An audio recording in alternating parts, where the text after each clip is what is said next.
નમસ્કાર વિદ્યાર્થી મિત્રો, ધોરણ 6 ગણિત પ્રકરણ 3 સંખ્યા સાથે રમત. હવે આપણે એનામાં સ્વાધ્યાય 3.2 દેખીશું. પ્રશ્ન 1 છે, કોઈપણ બે, પહેલું છે એનામાં એક એકી સંખ્યાઓનો સરવાળો, એટલે કે કોઈપણ બે એકી સંખ્યાઓ લઈએ તો એનો સરવાળો શું થાય એ આપણે જોઈએ. તો આપણે લઈએ એકી સંખ્યાઓ એટલે કે મિત્રો 1, 3, 5, 7 આ દરેકે એકી સંખ્યાઓ કહેવાય, આપણને ખબર છે. તો કોઈ પણ બે એકી સંખ્યાઓ લઈએ 3 + 5, તો 5 ને 3 મિત્રો શું થાય 8. એટલે કોઈ પણ બે એકી સંખ્યાઓનો સરવાળો શું થાય મિત્રો, તો બેકી સંખ્યા મળે. હવે બીજું છે કે બેકી સંખ્યાઓનો સરવાળો શું થાય. હવે બેકી સંખ્યાઓ છે 2, 4, 6, 8 વગેરે, તો એનો સરવાળો આપણે શું થાય એ જોઈએ. તો આપણે લઈએ 2 અને 4, તો 2 અને 4 મિત્રો શું થાય 6. તો એ પણ આપણને કઈ સંખ્યા મળે છે, તો બેકી સંખ્યા મળે છે. એટલે કોઈ પણ બે એકી સંખ્યાઓનો સરવાળો પણ બેકી સંખ્યા મળે અને બેકી સંખ્યાઓનો સરવાળો પણ શું મળે, તો મિત્રો બેકી સંખ્યા જ મળે. ત્યારબાદ પ્રશ્ન 2 જોઈએ. નીચેના વાક્ય સાચા છે કે ખોટા તે જણાવો. એનામાં પહેલું છે 3 એકી સંખ્યાઓનો સરવાળો બેકી સંખ્યા છે. હવે 3 એકી સંખ્યાઓ આપણે શરૂઆતની જ એકી સંખ્યાઓ લઈએ 1, 3 અને 5. તો 5 ને 3 8 ને 1 9. તો મિત્રો આપણને કઈ સંખ્યા મળે છે, બેકી સંખ્યા મળે છે ના, કઈ સંખ્યા મળે છે, એકી સંખ્યા મળે છે. એટલે આ વાક્ય કેવું છે, ખોટું છે. ત્યારબાદ છે બેકી સંખ્યા અને બે એકી સંખ્યા અને એક બેકી સંખ્યાનો સરવાળો બેકી સંખ્યા છે. મિત્રો ધ્યાનથી વાંચજો, બે એકી સંખ્યા અને એક બેકી સંખ્યાનો સરવાળો. બે એકી સંખ્યા લઈએ તો 1, 3 આ બે એકી સંખ્યા થઈ, અને બે બેકી સંખ્યા, એક બેકી સંખ્યા લઈએ આપણે 4. તો એનો સરવાળો બેકી સંખ્યા થાય છે કે નહીં જોઈએ. તો 4 ને 3 7 ને 1 8. તો મિત્રો શું થાય છે, બેકી સંખ્યા મળે છે. એટલે બીજું શું છે, તો મિત્રો સાચું છે. હવે જોઈએ ત્રીજો પ્રશ્ન. 3 એકી સંખ્યાનો ગુણાકાર એકી સંખ્યા છે. 3 એકી સંખ્યાના ગુણાકાર લઈએ તો આપણે શરૂઆતની 3 સંખ્યા લઈએ 1 × 3 × 5. 5 તરી 15, 15 એકા 15. આપણને કઈ સંખ્યા મળે છે મિત્રો, એકી સંખ્યા જ મળે છે. એટલે આ સાચું. ત્યારબાદ જોઈએ, જો બેકી સંખ્યાને 2 વડે ભાગવામાં આવે તો ભાગાકાર હંમેશા એકી સંખ્યા જ મળે છે. મિત્રો હવે આપણે એક બેકી સંખ્યા લઈએ 2, 4, 6, 8. તો આપણે કોઈ પણ સંખ્યા લઈ લઈએ, 4 લઈ લઈએ કે 6 ને લઈ લઈએ. તો આપણે 6 ને 2 વડે ભાગીએ, 6 ભાગ્યા 2 કરીએ તો 2 તરી 6. તો મિત્રો આપણને ભાગાકાર શું મળે છે, એકી સંખ્યા મળે છે. એટલે શું થયું મિત્રો, આ સાચું. પણ દરેક વખતે આવું થતું નથી. આપણે લઈએ 8, તો 8 ને 2 વડે ભાગીએ તો 2 ચોક 8. તો મિત્રો અહીંયા કઈ સંખ્યા મળે છે, આપણને બેકી સંખ્યા મળે છે. એટલે આ વાક્ય કેવું થયું, ખોટું. બધી અવિભાજ્ય સંખ્યા એકી સંખ્યા છે. મિત્રો બધી અવિભાજ્ય સંખ્યા જે છે એ એકી સંખ્યા છે. તો આ વસ્તુ કેવી છે મિત્રો, ખોટી. ત્યારબાદ જોઈએ, અવિભાજ્ય સંખ્યાને અવયવ હોતો નથી. મિત્રો જેટલી બી અવિભાજ્ય સંખ્યા હોય એને અવયવ હોતો નથી. આ વાત ખોટી છે, કારણ કે અવિભાજ્ય સંખ્યા અને એક, જે સંખ્યા અવિભાજ્ય હોય એ પોતે અને એક. દાખલા તરીકે લઈએ તો 7ની અવિભાજ્ય 7ના ભાગ પડે અવયવ તો 1 અને 7. તો એ બે સંખ્યા તો પોતાના અવયવ છે ને. એટલે અવિભાજ્ય સંખ્યાને અવયવ હોતો નથી એ વાત કેવી છે, ખોટી છે. એને અવયવ હોય છે. બે અવિભાજ્ય સંખ્યાનો સરવાળો હંમેશા બેકી સંખ્યા છે.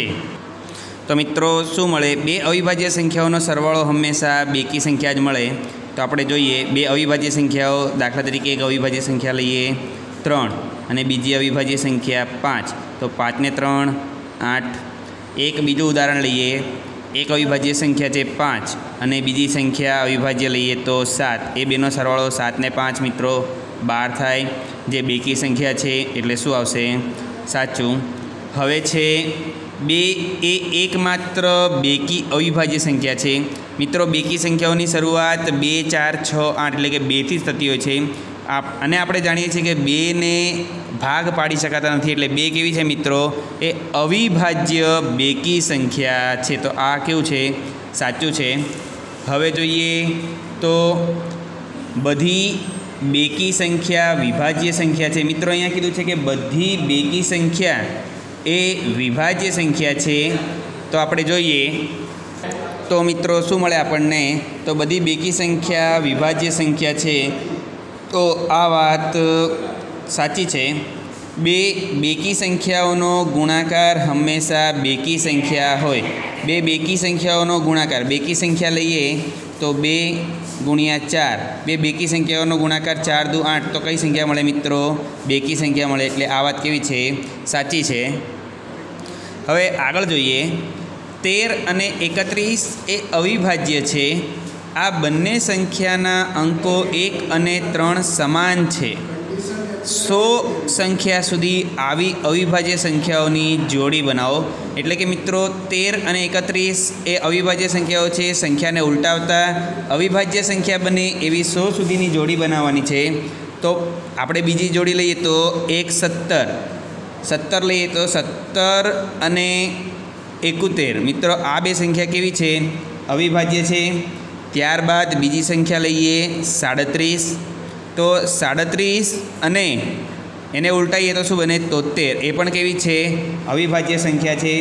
ત્યારબાદ લઈએ 79 એ અવિભાજ્ય સંખ્યા છે અને એને ઉલટાઈએ તો 97 પણ કેવી છે? એ અવિભાજ્ય સંખ્યા જ છે। તો આ થઈ આપણી એ રીતની જોડીઓ। હવે જોઈએ 20થી નાની અવિભાજ્ય અને વિભાજ્ય સંખ્યા અલગથી લખો। તો પહેલાં લખીએ અવિભાજ્ય।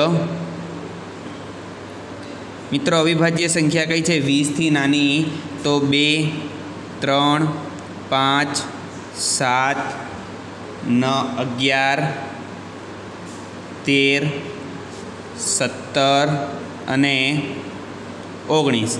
જ્યારે વિભાજ્ય સંખ્યા લખીએ તો વિભાજ્ય સંખ્યા કઈ થાય મિત્રો?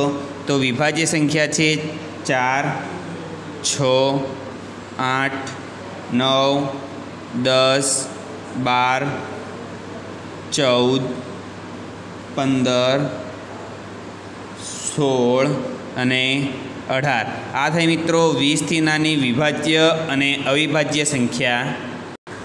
હવે જોઈએ પ્રશ્ન 5, 1 અને 10 વચ્ચે સૌથી મોટી અવિભાજ્ય સંખ્યા। તો 1 અને 10 વચ્ચે અવિભાજ્ય સંખ્યા તો પહેલી તો છે મિત્રો અવિભાજ્ય સંખ્યામાં 3, આમ તો સૌથી પહેલાં 2, 3, 5, 7। આ 1 અને 10 વચ્ચે આવતી અવિભાજ્ય સંખ્યાઓ, એનામાં સૌથી મોટો અંક મિત્રો 7 છે, તેથી આપણો જવાબ આવશે 7। હવે પ્રશ્ન 6 છે, નીચેની સંખ્યાઓને બે એકી અવિભાજ્ય સંખ્યાના સરવાળા તરીકે દર્શાવો। શેના તરીકે દર્શાવવાનું છે મિત્રો? બે એકી સંખ્યાના સરવાળા તરીકે। તો 44, તો 3 + 41 કરીએ તો મિત્રો શું થાય? 44। ત્યારબાદની સંખ્યા છે 36, તો 5 + 31 કરીએ તો 5 પણ અવિભાજ્ય છે અને 31 પણ અવિભાજ્ય છે। એવી રીતે બીજી જોઈએ 24, તો 24 માટે મિત્રો 5 + 19, 5 કેવા છે? અવિભાજ્ય અને 19 પણ કેવા છે? તો અવિભાજ્ય। હવે 18 જોઈએ તો 5 + 13, 5 અને 13। આગળ જોઈએ મિત્રો, તો આગળ આપણી પાસે છે અવિભાજ્ય સંખ્યાની 3 જોડીઓ આપો જેનો તફાવત 2 હોય। તો મિત્રો આપણે જોઈએ પહેલી જોડી લખીએ 3 અને 5, 3 અને 5 એટલે કે 5 - 3 કરીએ તો મિત્રો આપણને શું મળે? 2 મળે। હવે બીજી જોઈએ તો બીજી જોડી છે 5 અને 7, 5 અને 7 એટલે કે આગળ જોઈએ તો નીચેનામાંથી કઈ સંખ્યા અવિભાજ્ય છે? તો મિત્રો 23, 51, 37 અને 26, તો 23 અને 37 એટલે કે જવાબ આવશે એ અને સી। ત્યારબાદ છે 100 કરતાં નાની ક્રમિક 7 વિભાજ્ય સંખ્યાઓ લખો કે જેમની વચ્ચે કોઈ પણ અવિભાજ્ય સંખ્યા નહીં આવે। તો મિત્રો છે 90, 91, 92, 93, 94, 95 અને 96। આ સાતે સંખ્યાઓ વચ્ચે કોઈ પણ અવિભાજ્ય સંખ્યાઓ આવતી નથી. ત્યારબાદ જોઈએ તો નીચેની દરેક સંખ્યાઓને 3 એકી અવિભાજ્ય સંખ્યાના સરવાળા તરીકે દર્શાવો. તો મિત્રો એકી સંખ્યા 3, 5, 7, 11, 13 વગેરે. તો 5 વત્તા 3 વત્તા 5 વત્તા 13 કરીએ તો મિત્રો 21 મળે. ત્યારબાદ છે 31. તો 31 માટે 3 વત્તા 5 વત્તા 23 કરીએ તો 31 મળે. ત્યારબાદ છે 53. તો 53 માટે 13 વત્તા 17. 13 અને 17 કેટલા થાય મિત્રો? 30. હવે બીજા કેટલા જોઈએ? તો આપણને જોઈએ 23. એટલે કે આ થઈ આપણી સંખ્યા.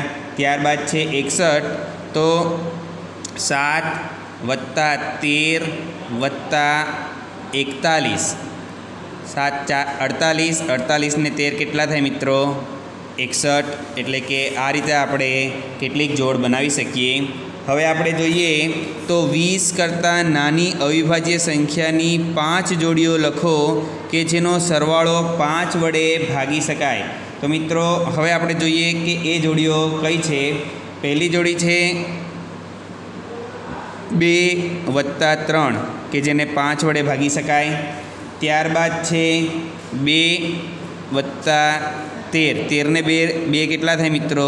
તો 15, જે 5 વડે ભાગી શકાય તેવી છે. ત્યારબાદ ત્રીજી જોડી જોઈએ તો 3 અને 17. 17 ને 3 કેટલા થાય? 20, જે 5 વડે ભાગી શકાય એવી છે. ત્યારબાદ છે 7 વત્તા 13. 7 ને 13 કેટલા થાય મિત્રો? 20, જે 5 વડે વિભાજ્ય છે. અને ત્યારબાદની છે 11 વત્તા 19. 11 વત્તા 19 મિત્રો કેટલા થાય? તો 11 વત્તા 19 એટલે કે એ થશે 30, જે 5 વડે ભાગી શકાય. હવે આગળ જોઈએ મિત્રો પ્રશ્ન 12, ખાલી જગ્યા પૂરો. એનામાં પહેલો પ્રશ્ન છે જે સંખ્યાને ફક્ત 2 અવયવ હોય તેને શું કહેવાય? તેને ખાલી જગ્યા કહેવાય. તો કઈ સંખ્યા કહેવાય મિત્રો? અવિભાજ્ય સંખ્યા. કઈ સંખ્યા?